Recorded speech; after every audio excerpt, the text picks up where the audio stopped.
This is Good Morning Mumbai with Hrishi K. One of my favorites is in studio, Elli, AvrRam. How are you? I'm good, thank you. How are you? Very well. And I'm just so happy to see everything, all the good coming into your career at the same time. It's wonderful that Inside Edge 2 is out. The State versus Nana with the verdict has been getting a lot of love. Yes. And you're looking as beautiful as ever in the Jabariya Jodi song, which is what is it? Zila Ilela. Yes. Zila Ilela. So there's so much happening in your life, and let's start with Inside Edge 2. Were you not part of the cast in Inside Edge 1, or were you there? No. I was not there.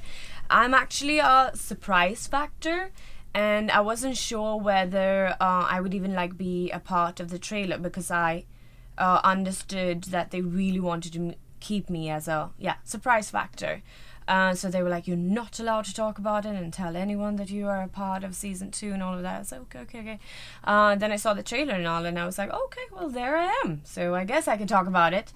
But of course, I can strictly not share exactly what my part is. And the not twist, or what can you call it? But yeah, it's pretty exciting. And of course, you can see that I'm a cheerleader. And you see me opposite Prashant, who's played by Sid, our gully boy. Siddhant Chaturvedi. Yeah. And he plays a fast bowler, I think, in the series, from whatever I can make out of the trailer. And it was wonderful working with him, because he's really talented and very lovely co-actor, I must say. Very supportive. So yeah, you will be seeing me mostly with him in the show, and the reason for it, that's something you guys will get to see, actually. Okay, so we don't want to give out any spoilers, but I'm just going to ask you about the stuff that's apparent, which is the cheerleader stuff. I mean, were you ever a cheerleader in high school? No, but never, you know ever? what? No? But it's always been my dream to actually be a cheerleader. Like, I remember I always used to watch them, and I used to be like, wow, even though I want to be like a cheerleader, I love the clothes and all that happy, jolly pom-poms. energy, and being like, yay, woo-hoo, So I always wanted that. So, when they approached me, and they were like, you're a cheerleader, and there is something more also. It's not only a cheerleader, but that's what I can't share. I got so excited. I was like, yay, I'm finally going to get to wear those cool costumes and be all like that cheery, So I've kind of lived a small dream of mine, by doing this role. And it was a lot of fun. And Inside Edge hits the spot also because it's our national passion, which is cricket. And I'm sure you, having lived in Europe, when you came here, it wouldn't have prepared you. The love for cricket and how people are going crazy about the game. Have you managed to follow a little bit? Yes, I have managed. I really trying to understand the game, but I haven't. Yeah, I have learned a little bit. I still don't know the name. I'm like, oh, is he the one who catches the ball? or hits the ball? They're like, yeah, Batsman exactly. and fielder. Yeah, so, but yeah, it was actually alien to me, because I've never seen it in Sweden. Yeah. So I came here as cricket. What is that? I thought it was like baseball or something. And I remember, oh my God, I remember every time someone would ask me and be like, oh, so do you like cricket? Do you enjoy it? I'm like, no, I've in fact never watched it. I never watch it. And the look I got from people was like, I have said something really wrong, really bad. It's like, it's like you would tell a Christian person who strongly believe in Jesus, and you will suddenly be like, oh, I don't believe Jesus ever existed. That person will literally be like, what? That's the reaction I got from people when I said this. So I started to understand that, okay, it seems like there's some religion here, in India.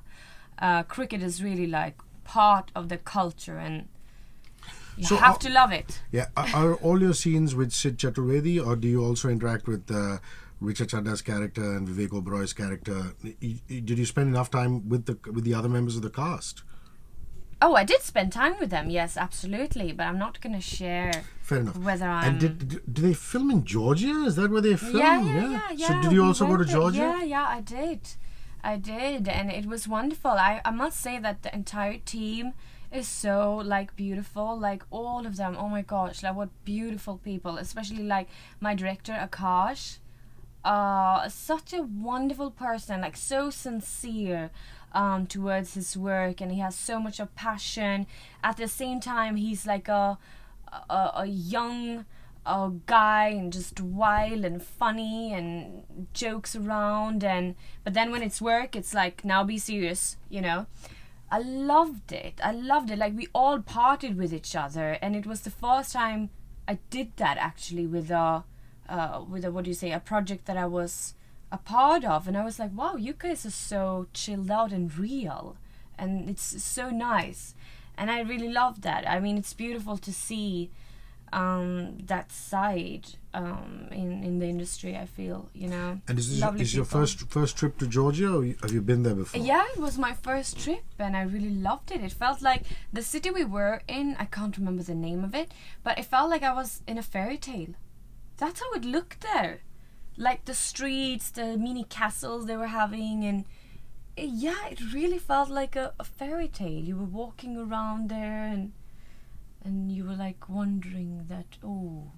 So what happens when you sign something like an Inside Edge 2? Do you do a little bit of homework and go and watch a couple of episodes of the previous season? Because the writer Karan is somebody I know. He's also written a book, and he, I think, directed the first season, and it became really, really successful. Or do you turn around and say, look here, Elli, it's a fresh series, it's a fresh part, so I don't need to go back and look at the part one.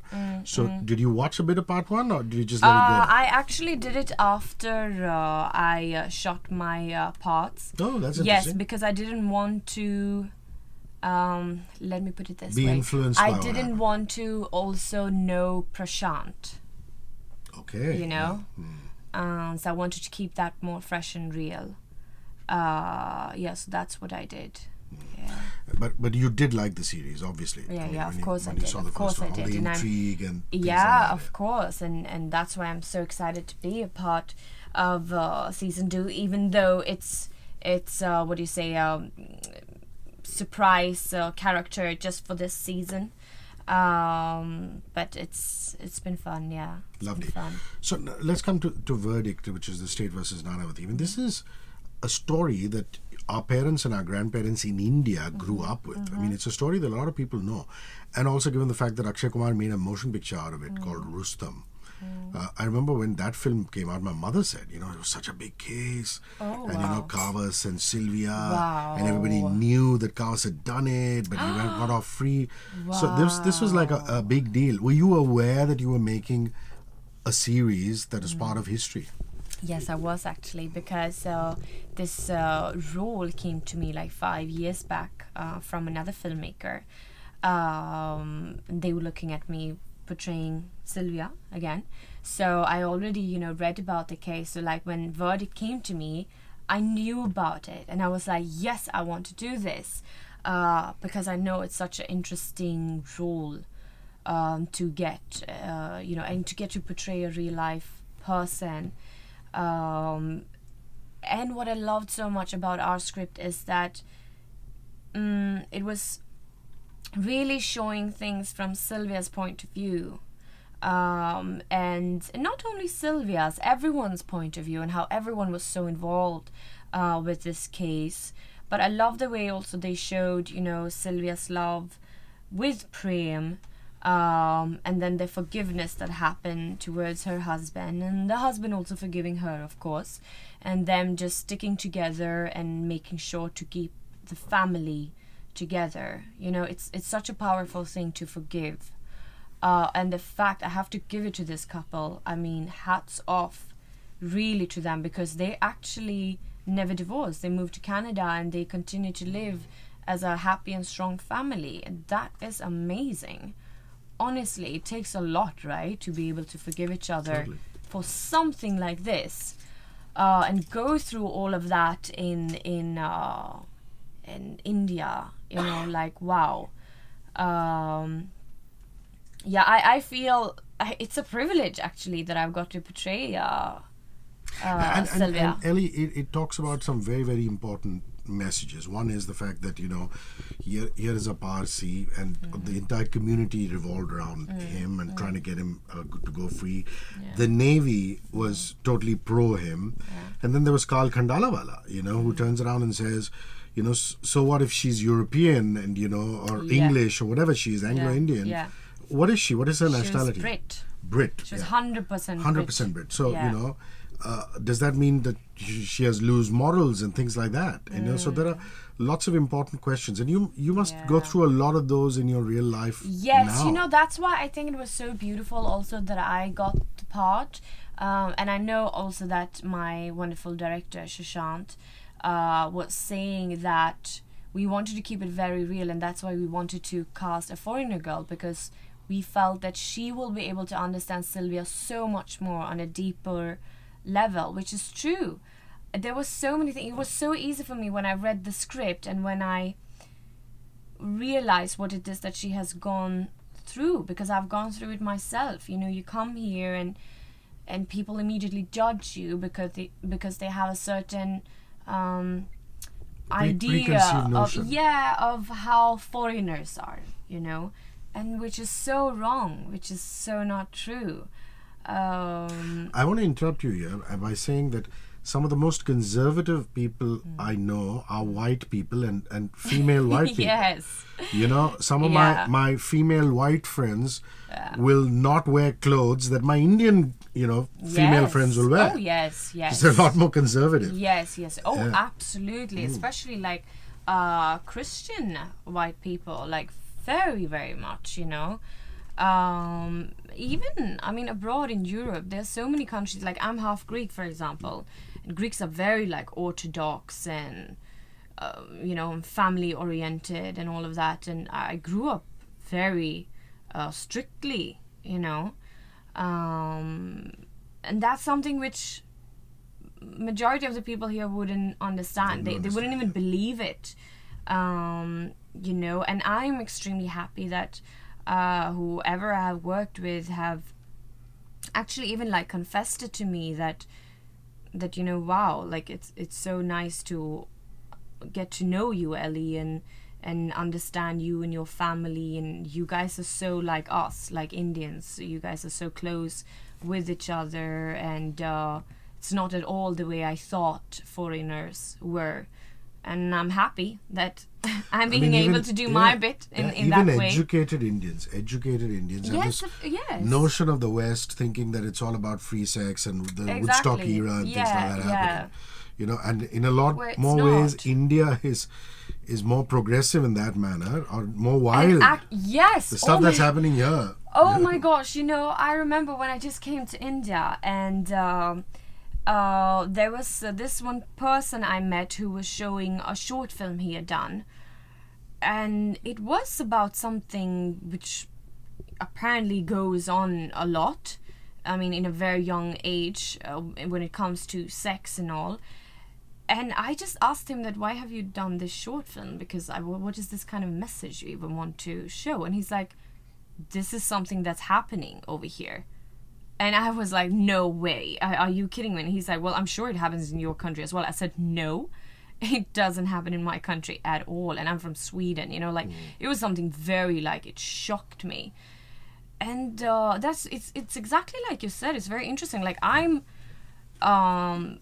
have grown up with the mentality also that, you know, I should be a virgin until I get married, you know, which is pretty much, that has been the culture over here as well, right? I mean, back in the days. Back in the day. Yeah, everything's it's changed not now. there anymore.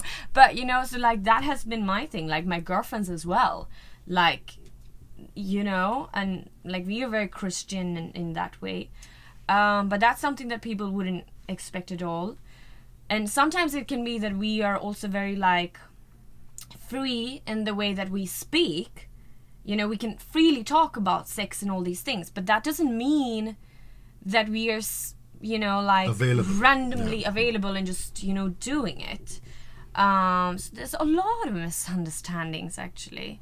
But I have also noticed with whoever I met over here who's well traveled, they have understood, that things are very different. And But you obviously stay on because of the love that you receive. The love that you receive outweighs all the negativity. Which is so wonderful. Yeah. You mean the love I've received in India? In India, oh my yeah. God, It just outweighs everything else. Oh, yeah. I have received a lot of love. I mean, this thing what I'm talking about is more when I initially just came here, and when I felt very uncomfortable and scared, and was very reserved.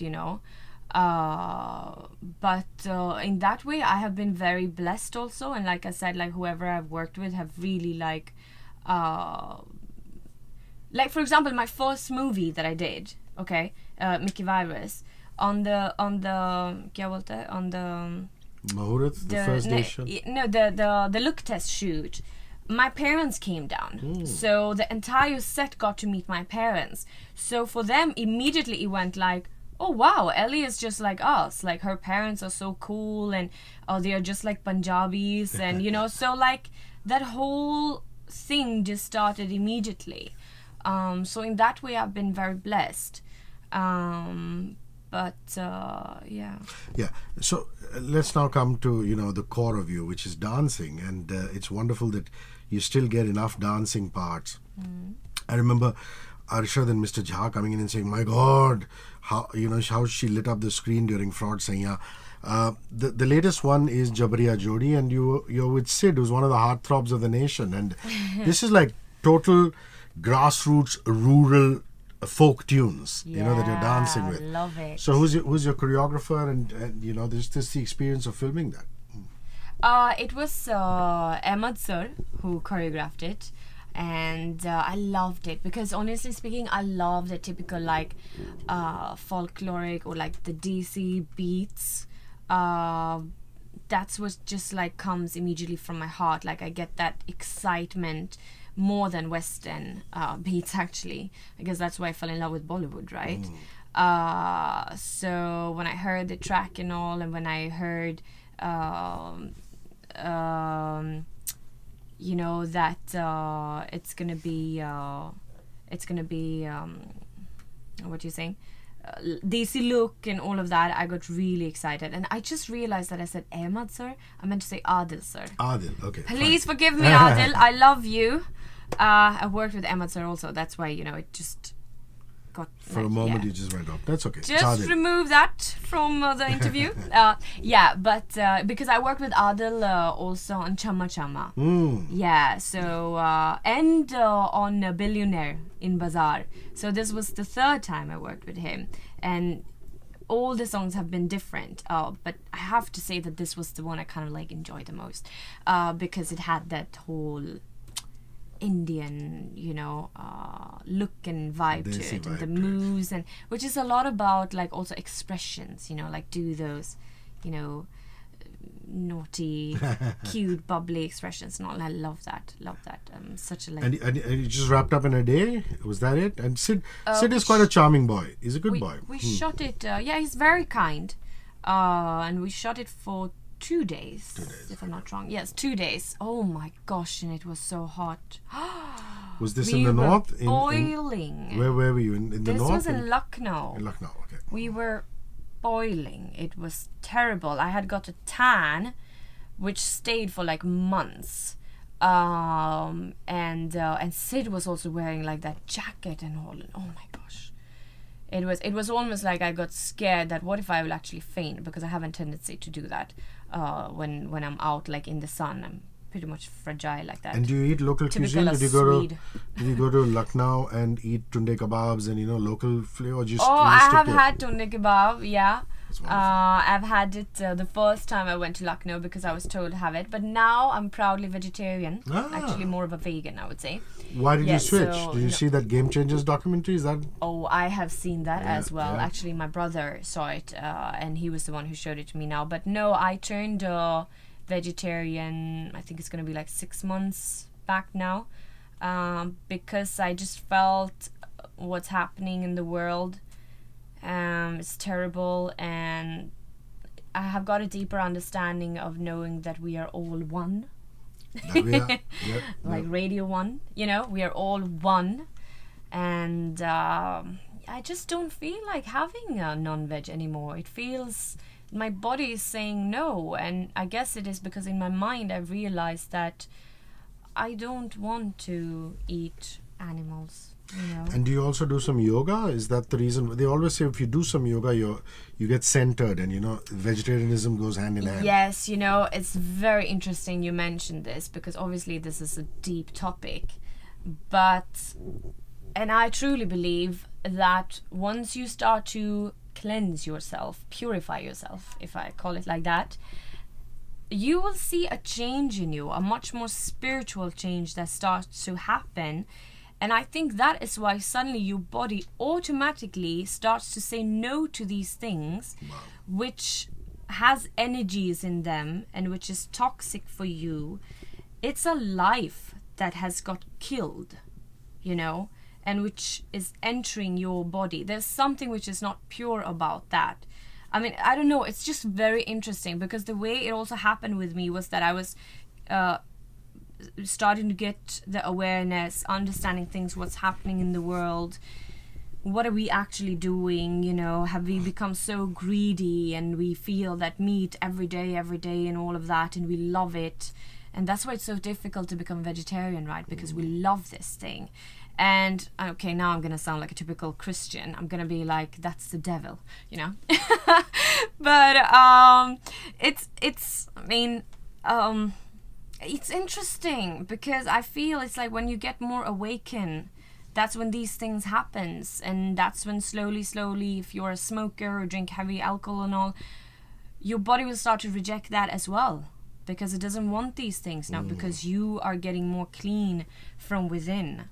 And when that's happening to you, you're getting more connected to the nature, to everything around you, and then compassion is very much a part of your life. Love towards everyone, it's very deep, and it's something I can go on and on about, because I come from a family where it's like my father knows about everything. He has Googled up each and every documentary or each and every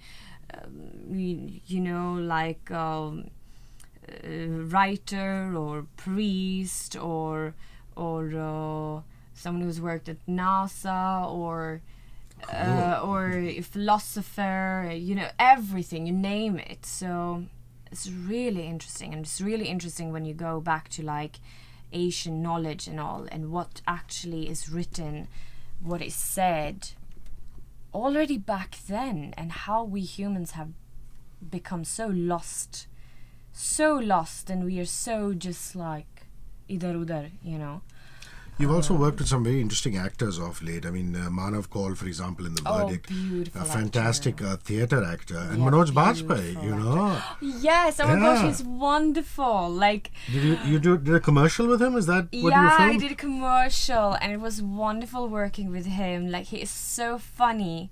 And we were saying that we should totally do a comedy movie together. Actually, the director, Manish Sharma, was saying that gosh, you guys, like a comedy script should come to you guys totally.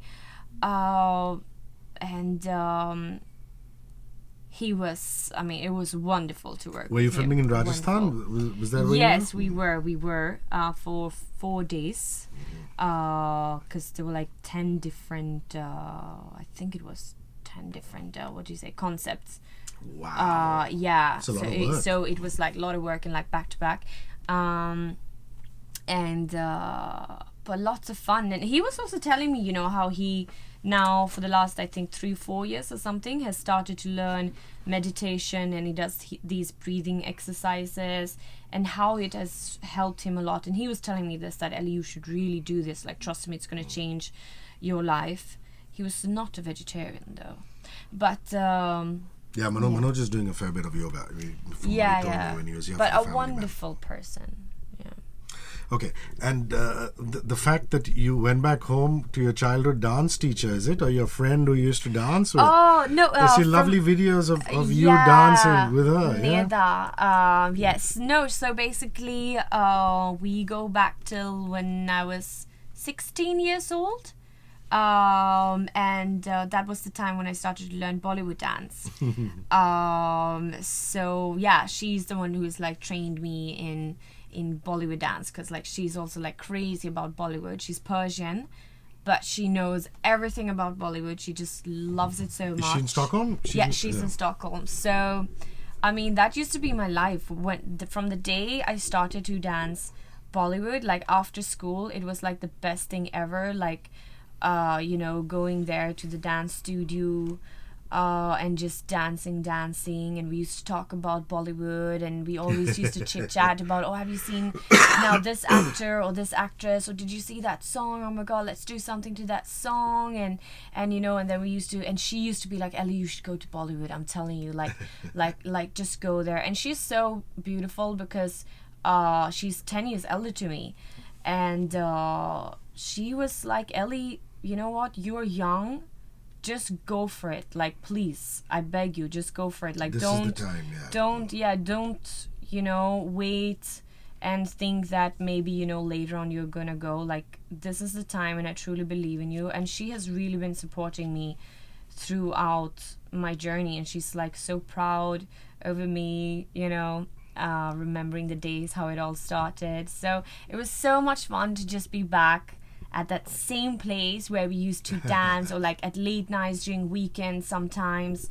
And oh gosh, it's beautiful. I think it's so beautiful when you go back to the places where you've come from, where it all started. Did she also teach you belly dancing? Because you're so good at that. My God. Thank you. Nobody has taught me belly dancing. You're actually. Self-taught. Yeah, I've just always loved dancing, belly dancing, and like always in my room I would always like play Arabic songs. I was crazy about Arabic songs, okay? Like, I stopped listening to Arabic songs when I moved to India, because obviously it was all about like Bollywood.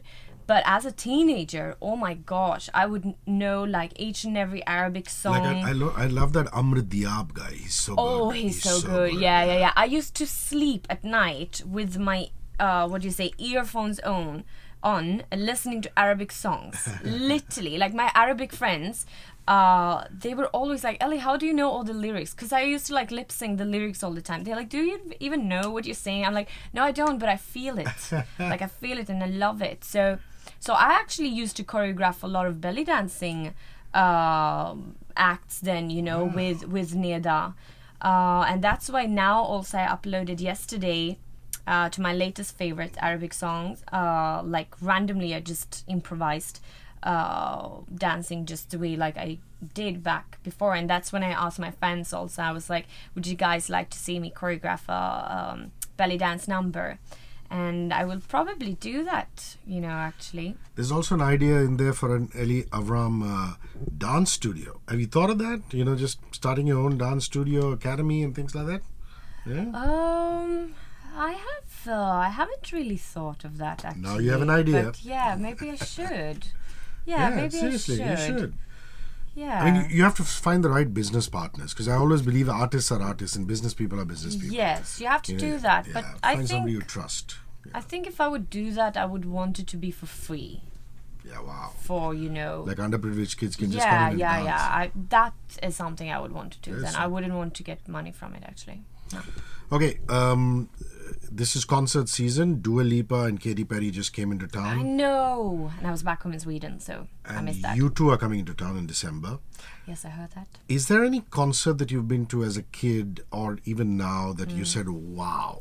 Like I went to a Coldplay concert and my jaw was on the floor. The one here in Mumbai, even I was here. Oh, it was beautiful. But that one where I went like, wow, was actually the group Kiss. Oh. Were they painted up and dressed up? And I was a big Kiss I can't girl. imagine that you were a hard rock fan. I know.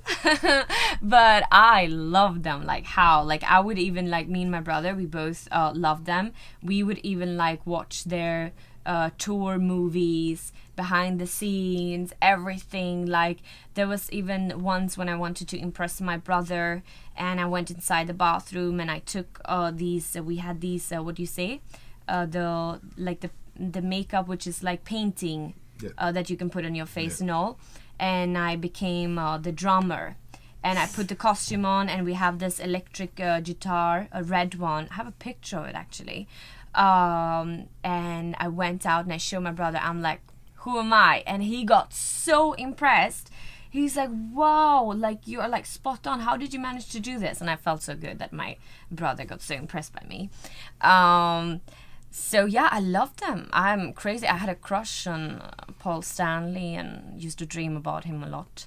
And I still wish to meet them one day, actually, because I'm a crazy fan. So yeah, you know, everybody talks about, you know, ABBA and Roxette and now Tove Lo and Sweden being the home, Max Martin being the, you know, creator of all these hits, but they don't realize that in the 90s metal was huge in Sweden, wasn't it? I mean, there were you know, there were kids just going to metal concerts and all these bands doing so well. Yeah. You know, the whole of Scandinavia was flooded with that. Yeah. I mean, my brother also, especially, like, he loves metal, he loves hard rock, you know, music, like literally like heavy metal. Okay, I'll never forget those mornings of mine.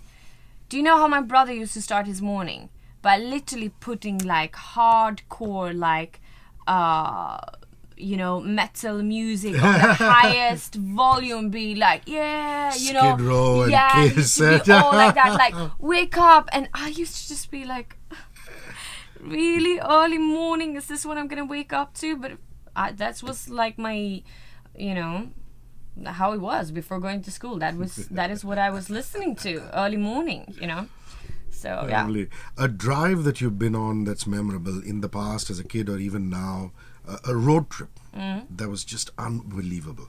Tell me about a road trip that you've been on. A road trip that was unbelievable. Gosh, what would that be? I mean, as a Have you driven down the Amalfi Coast in Italy? Have you? Oh no, I haven't done Great those Ocean things, Road? but that's No? something I really dream of doing, actually. Have you done Bombay to Goa? No, I haven't even done that, actually. I have done Borivali to town. Which is not a very pleasant drive with the traffic and all that. No, But it's not, anyway, you've but, done a drive. Anyway, in Sweden maybe? Yeah.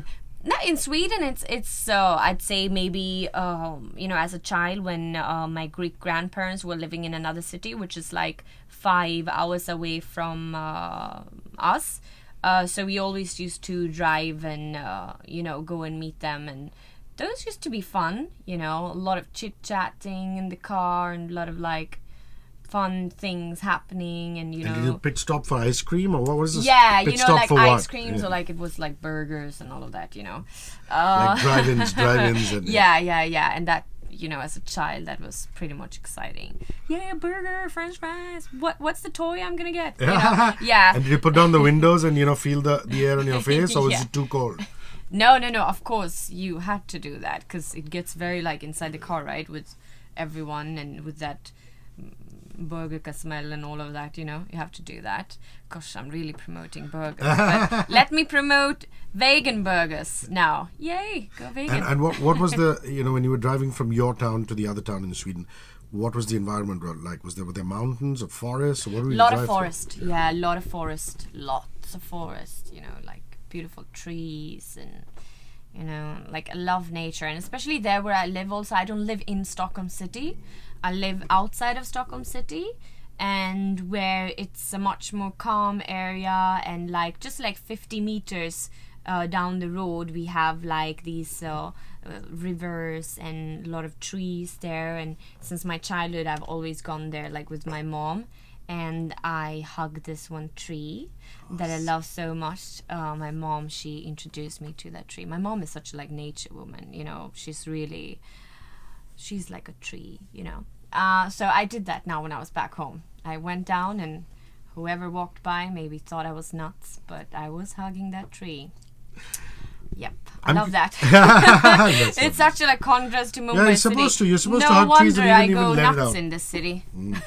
You know, one of the most therapeutic things is supposed to be hugging a tree and even shouting out alone. You know, Yes, just in let the it out. forest. It's a very great relief. I haven't had the guts to do that yet because people might be thinking that something dangerous is Or happening. the bears might come. You know? Yeah, you know. But like now also when I was back home, like every time I go back home, I make sure I go to the lake, which is 2 kilometers away from us.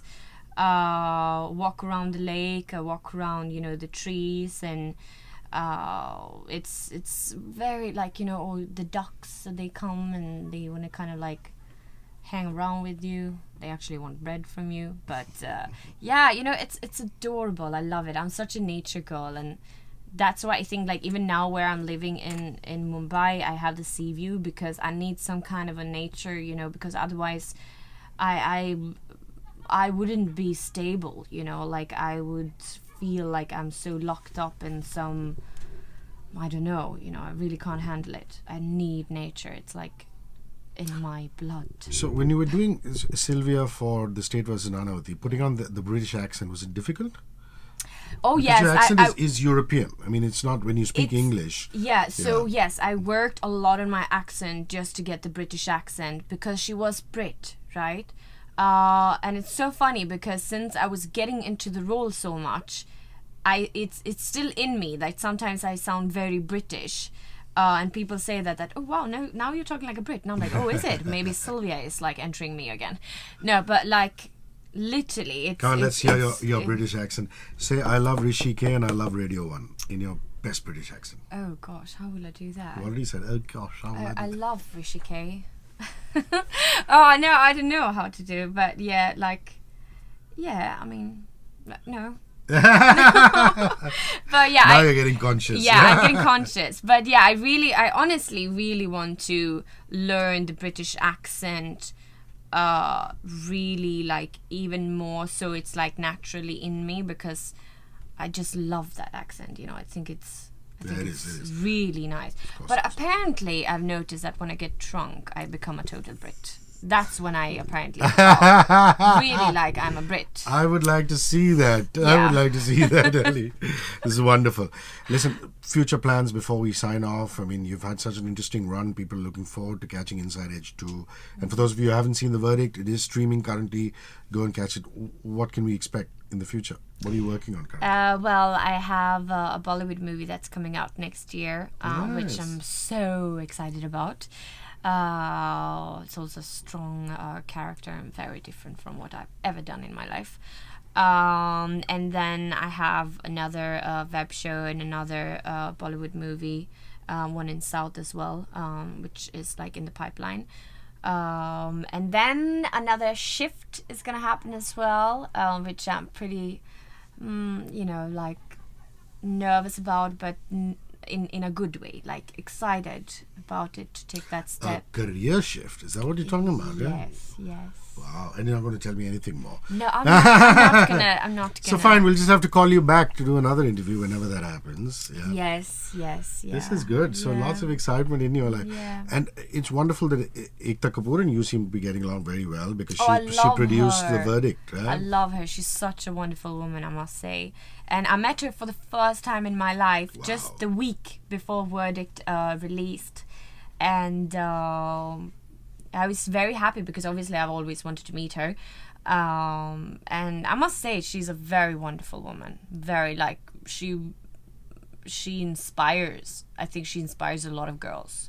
And it's beautiful. I'm so grateful. You know, honestly, for me it's a very big thing because I know my journey. I know where I come from. And for me to reach this far, to even, getting to know Ekta Kapoor, or to work with such wonderful people, big production houses in this city, in this film industry, it's very big. It's extremely big for me. It's more than I could have actually imagined that I could, achieve. So I'm extremely humbled, and I really, I don't take anything for granted. Not at all. It's in terms of Indian wear, do you prefer a salwar kameez, salwar suit, or do you prefer a sari? Between the two? I love both, actually. Oh gosh, I love Indian attires. Like, honestly, that was like one of the excitements when I moved to India. I'm like, every day I'm gonna wear Indian clothes, and I did. When I moved to this city, I was only wearing like kurtas, like salwar kameez. I was always wearing jhumkas, and I used to wear a bindi as well. So yeah, and the dupatta and you name it, until I moved to Bandra, and I started to realize that okay, if I'm gonna dress up like this, people will stare at me even more. So I have to go back to Western clothing. But my mom, At least you look like a tourist then. yeah, you know. But my mom, whenever she comes to India, she always wears Indian clothes, and she also loves it. And even back home in Sweden, like imagine my mom is Swedish, but she also loves the Indian culture so much. Like my whole family has adapted the Indian culture so much just because of me. You know, we have like Ganesh Ji, Hanuman, we have them next to like, you know, Jesus. We have everything together. My mom is the one who even sends me when it's like certain festivals, and she sends me the meaning of it, the depth of it. My mom knows a lot about Mahabharata. Did I pronounce it correct? Yeah, Mahabharata, Mahabharata. Mahabharata. Yeah. And she loves wearing Indian clothes. She keeps on wearing Indian clothes at home in Sweden, and her friends or colleagues, they're like, wow, this is so pretty. Like, oh, where is it from? And she's like, it's from India. So, yeah, she loves it, and she's gorgeous in it, actually. I must say that. So are you. Gorgeous and wonderful. Thank you for rolling by. I had a wonderful time chatting with you. Thank you know, you. it's just, Same here. it felt as though, you know, a friend of mine was over for a cup of coffee and I was just chatting with her. And that's the way interviews should be, you know. Yeah, Cheers. sure. Thank you. Thank you. Thank you.